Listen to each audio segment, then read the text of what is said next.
po mga kamars, at tayo po ngayon ay gagawa ng graham balls. At tayo po ngayon dito may graham na durog na. Yan, magtitira po tayo ng kaunti.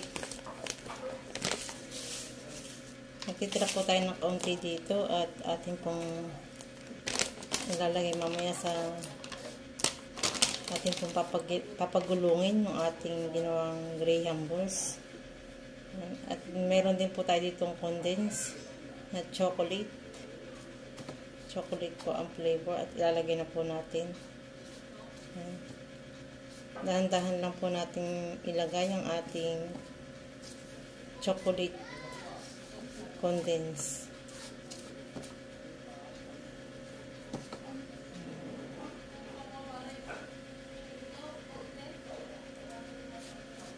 Mix lang po natin.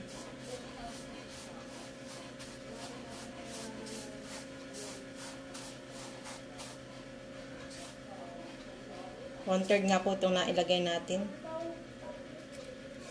na chocolate condensed po ang ating nilagay.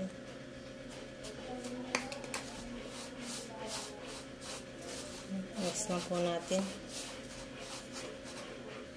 Lagyan din po natin ng 1/4 ng evap.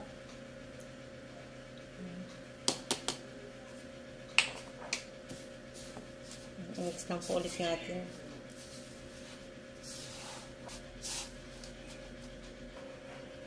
Yan at atin na pong kakamayin at nang madali. Malinis po yung kamay ko mga kamars.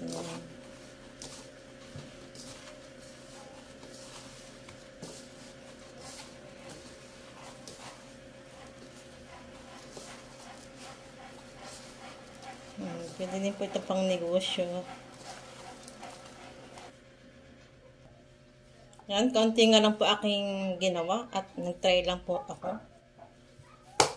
Gumawa ng graham balls. Ano po, okay na po siya.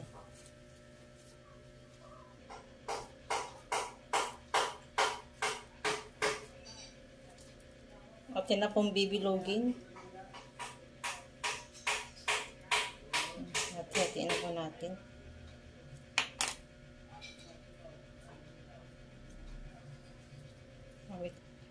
Yan, gagamit po tayo ng takaan.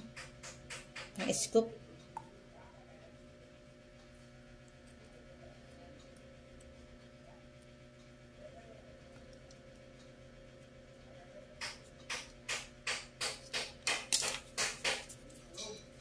Bilog-bilogin na po natin.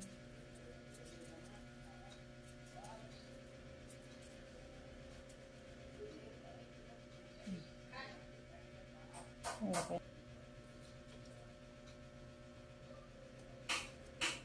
Ingay po sa labas at may nagpupukpok. Kapit-bahay po namin. Mga kamars. Pasensya na po sa ingay.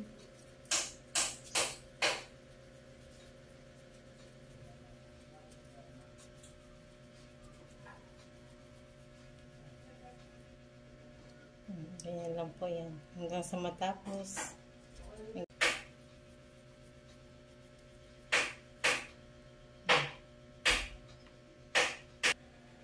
Yan, tapos na po tayo mag-bilog ng ating graham balls. At dito nga po, tayo nga po pala ay nagtira ng graham na durog. At atin po dito papaikutin. Paikutin po natin dito. Ito.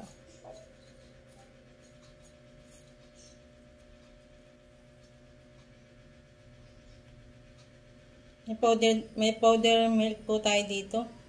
At pagalungin din po natin yung ating graham balls.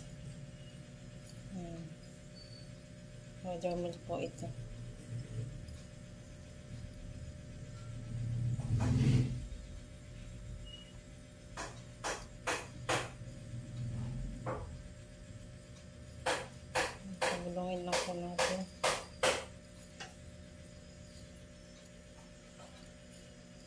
Malinis nga po pala ang kamay.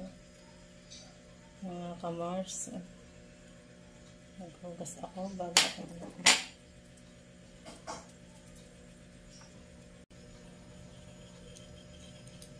Ang ating pong pinapagulong doon sa spring kits. Ang ating graham balls, mga kamars. Yan.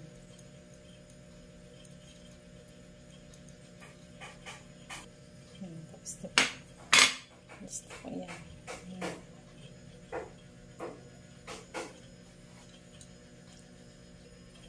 Yan mga kamars, at tapos na po natin gawain. At yun nga po pala, kakunti na akong ginawa. Lalagay po muna natin sa ref. Mamaya po ay atin na po titikman. Ano po yung ating graham balls at nakuha na po natin sa ref. Ayan. Titikman po natin. Hop. Masarap po mga kamars.